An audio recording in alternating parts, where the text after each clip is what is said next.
Here with Matt Goschnick, chairman of USA Rugby League. Look, this is surely a good thing for USA Rugby League. Yeah, definitely. From an awareness piece, I think as well too is the key. And events like this bring everyone together. So I think everyone in the game benefits, and hopefully this competitions and more things like this can happen in the States, and the game can continue to grow. And how is the game going in the States? I mean, how many teams have you got? Where are they geographically located? Yeah. So we've got activity out in Utah. So there'll be a youth team that will be touring New Zealand in June, July this year. Right. And then we've also got a heritage side. So the Roots, which played today, they're going to do a tour at Ghana as well. So that will be good. And then from a geographical point of view, we've got a West Coast sort of conference being in California. We've got activity in Florida in the south there. And then we've also got teams in the northeast, from Brooklyn, Delaware, DC, Boston. Yeah. So our goal is to keep growing those particular regions as well too, and hopefully get a bit of activity in the middle as well too. So there's been a bit of interest from women's teams as well too to join in that middle corridor. So from a team perspective, we're currently sitting around about 16 across the country, but it's growing and picking up. So really with that, it's, I think as the awareness piece comes out there more and people know that rugby league's in America, we'll just see it grow. I didn't ask you, how did you get involved in rugby league? Smile there, so some story. So yeah, I got involved in, so clearly I'm from Australia there, moved over to the States November 2022, was looking for something, just to get involved with something a bit, familiar, having been involved in the game back home, and it was quite small at that stage. And just sort of helped out with the little bits and pieces with the local league side of things. The USARL was going through a reconstitution at the time, and with that, it saw a new board come in.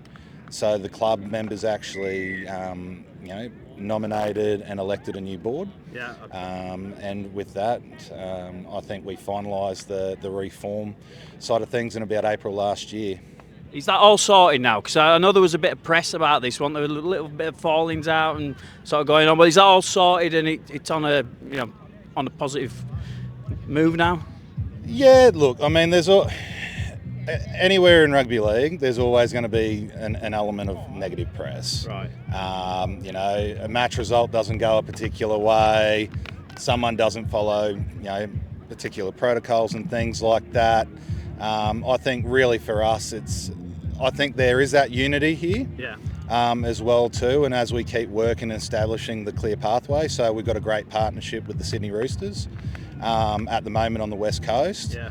And what we're experiencing with that is that athletes inside of America, it's real challenging for them to see that pathway, even through the other sports. It's quite limited. So what we're trying to do is really open up the pathways and opportunities for players to, progress into an academy system, go through our Hawks program as well too, and then, hopefully along the way, there's some opportunities for them to, whether it be playing in the Super League, NRL and things like that. So there's a lot of different partnerships we're working on as well too, but a lot of hard work and it's a long road ahead. We're also currently bidding and in the process for the 2030 World Cup as well too. So that'll be the first time, if we get it, the US is hosted. So yeah, that'd be massive. So what's on the immediate horizon for USA Rugby League? Is there any internationals? I know we've got some going on today, but after that, is there any internationals lined up or anything like that? Yeah, so what we're looking at doing, and one of the things the new board when they came in was looking at, from the number of games players are playing, and also for a national program, how do we develop that and how do we grow it? And what we identified with how our season's positioned is there's 3 windows really for us. It's kind of in around this time here with the great event they're putting on. It gives us good exposure as well too, and the opportunity to be a part of it.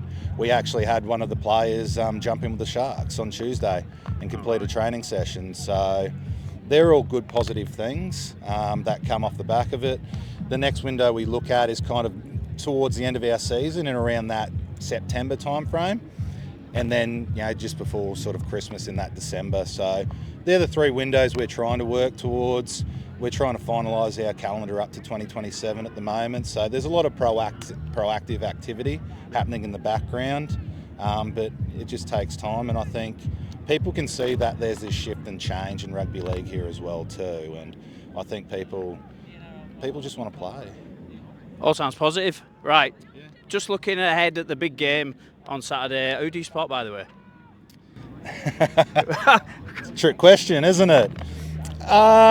Look, the Roosters have been fantastic for us as a partner. Yeah. Here we've had, Nick Politis has been down both days of the Nines, and I'm talking like all day. There's 4 Roosters board members that have been floating around, supporting the LA Roosters side of things as well too.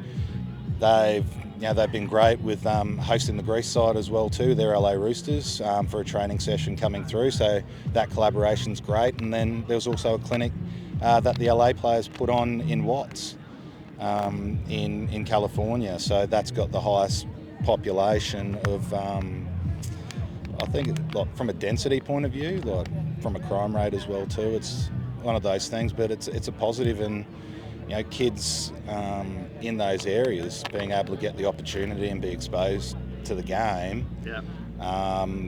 Seeing 30 odd kids running around with LA Roosters hats on and having the time of their life. So we're actually looking to try and expand that partnership, beyond that one-off event. So we're in talks with them at the moment to try and do that as well. So it's really about trying to get this whole community atmosphere and culture as well too. And I think if people can see that there's a pathway and you're building things within the community, and people are playing footy, look, it fixes problems. If everyone's playing, it fixes a lot of the problems. I mean, that was the best curveball of an answer I think I've ever had. Honestly, mate. It was just last question from me then. Sure. Right. You said the LA Roosters have linked with Sydney. Do you want to see those sort of partnerships happen with other teams across the states? Is that part of the plan? These partnerships, it helps accelerate growth in areas because people can see the pathway. A lot of people in the other regions see a lot of the positive work the Roosters are actually doing behind the scenes, and actually seeing this pathway established, which has always been a challenge, I think, for the game here, and to get that pathway.